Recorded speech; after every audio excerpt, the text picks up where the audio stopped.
Morning बच्चों, आज हम समाजशास्त्र में अध्याय 5 का अध्ययन करेंगे, जिसके अंतर्गत हमको जो टॉपिक क्लियर करने हैं वो है सांस्कृतिक परिवर्तन के अंतर्गत पश्चिमीकरण, सांस्कृतिककरण और धर्मनिरपेक्षीकरण तथा उत्तर आधुनिकीकरण। सांस्कृतिक परिवर्तन के अंतर्गत बच्चों, मैं आपको याद दिला दूं कि अध्याय 4 के अंतर्गत हमने संरचनात्मक परिवर्तन को विस्तार से जाना था और उसके नोट्स भी आपको उपलब्ध कराए थे। अब सांस्कृतिक परिवर्तन का आधार संरचनात्मक परिवर्तन को ही माना जाता है। सांस्कृतिक परिवर्तन का जो आधार है वो संरचनात्मक परिवर्तन को ही माना जाता है। संरचनात्मक परिवर्तन ही सांस्कृतिक परिवर्तन की आधारशिला है।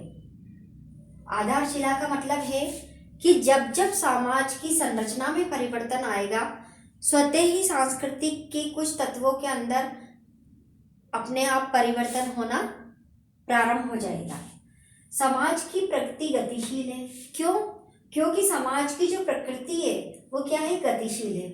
समाज या सारी जो घटनाएं हैं वो प्रगतिशील होती है, परिवर्तनशील होती है, तो जिससे मनुष्य के आचार विचार, मनोभाव व व्यवहार में परिवर्तन आता जाता है।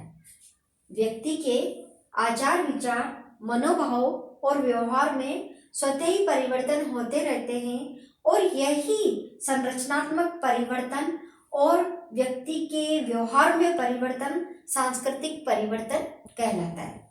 ठीक है, अब है सांस्कृतिक परिवर्तन के प्रमुख कारण। सांस्कृतिक परिवर्तन के प्रमुख कारण कौन कौन से हैं? तो है, इसको दो प्रमुख भागों में बांटा है। पहला है समाज सुधार आंदोलन और दूसरा है संचार माध्यम। पहला है समाज सुधार आंदोलन और दूसरा है संचार माध्यम। समाज सुधार आंदोलन में भी दो भागों में विभाजन किया है। एक तो है 19वीं सदी के समाज सुधारक और दूसरे हैं 20वीं सदी के राष्ट्रवादी नेताओं की भूमिका।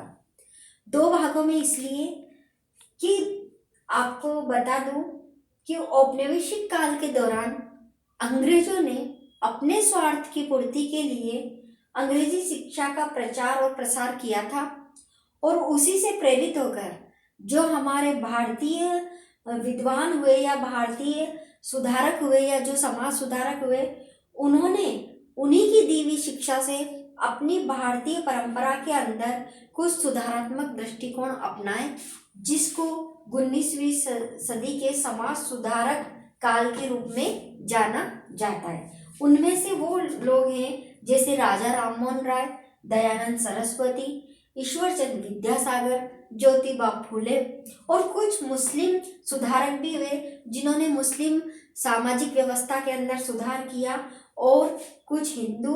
ये सभी ने मिलके हमारी भारतीय परंपरा के अंदर व्याप्त जो कुरीतियां थी उनको समाप्त करने का प्रयास किया।